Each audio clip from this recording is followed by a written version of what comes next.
I think what would have been one of the great tragedies in American history, not just a tragedy for him personally, and I really do believe, I'm a person of faith, I imagine most of you are too, I believe the hand of God prevented America from experiencing great national tragedy in that moment. But so I call the president that night. It's probably 2 in the morning at this point. I call the president that night. Remember, I just met with him that morning talking about becoming his running mate, and I'm like, "Sir, how you doing?" And he's like, "I'm fine." He'd just been shot in the ear. "I'm fine. You know, nearly lost his life, but totally fine." He goes, "How's it playing out there?" And I'm like, "Mr. President, I think it's playing pretty damn well, but I've really learned it seeing him interact with foreign leaders, with congressional leaders, and just doing the job of President of the United States is what makes the president so successful is he has the best instincts about people of anybody that I've ever seen in my life. He knows when somebody is selling him a load of BS. He knows when he's making progress, when he needs to cut something off. He knows when he's dealing with somebody that he can trust, and he knows when he's dealing with somebody that he can't trust. You need somebody with good instincts. You need somebody who can tell when a person is negotiating on behalf of the American people, and you need somebody who knows when they're negotiating against the interests of the American people. And I'll tell you, you do not want to be a person in Donald Trump's Oval Office who's negotiating against the interests of the American people, because they'll throw you the hell out and tell you exactly what he's going to do. If you look at the campaign in 2015 and 2016, and he said it consistently through his second term, is that he does not want Iran to have a nuclear weapon. It's very simple.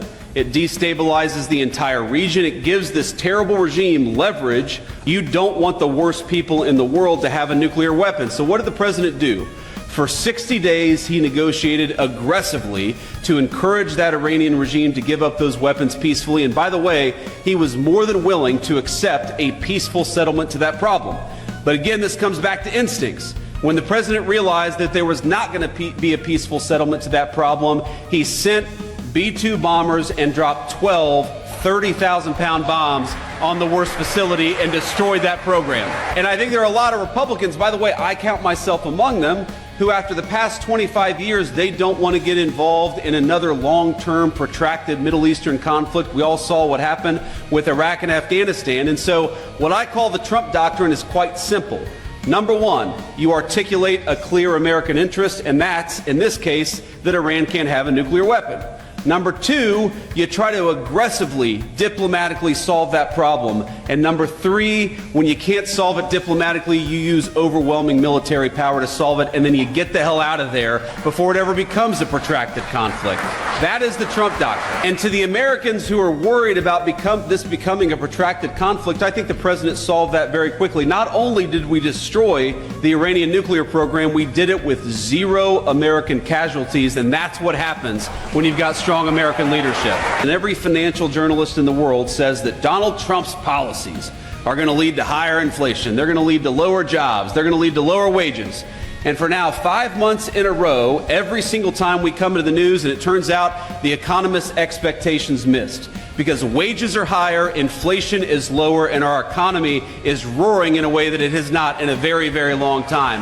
That is thanks to good presidential leadership. And I'll bring it back to instincts, because when the president came into office, he said, frankly, what he's been saying for 30 years, that we have got to stop allowing foreign companies to take advantage and foreign countries to take advantage of the United States of America.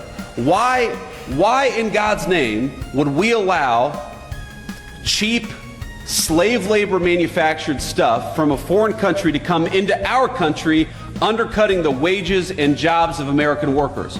And the reason we allowed that to happen is for 30 years we had a bipartisan failed consensus that we ought to let cheap plastic garbage come into our country at the expense of American jobs and the American families who depend on those jobs. You know what President Trump said? On April the 2nd, he said, if you try to undercut the wages of American workers, if you try to bring in this crap, if you try to expose the American worker to an economic unfairness that you don't force your own countries to deal with, we are going to slap a big fat tariff on what you bring into this country. We're going to penalize you for once finally, we had an American president who said, if you want to destroy the wages and the jobs of American workers, you're going to pay a big fat penalty because of it. And that, I believe, has saved the American economy. If you want to undercut American steel, you're going to have to pay a tariff. If you want to undercut American auto workers, you're going to have to pay a tariff. And all the economists said, well, what this is going to do is going to produce inflation. And no, what the president said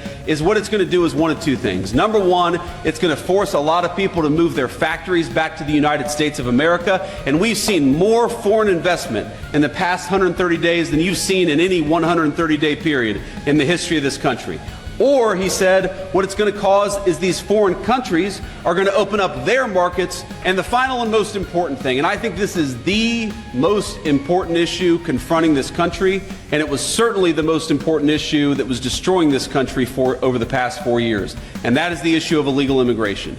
Now, if I had stood here in October of 2024 and you had told me that after 45 days of the Trump administration, we would have illegal border crossings down between 95 to 99%, I would have said, whoa, whoa, whoa.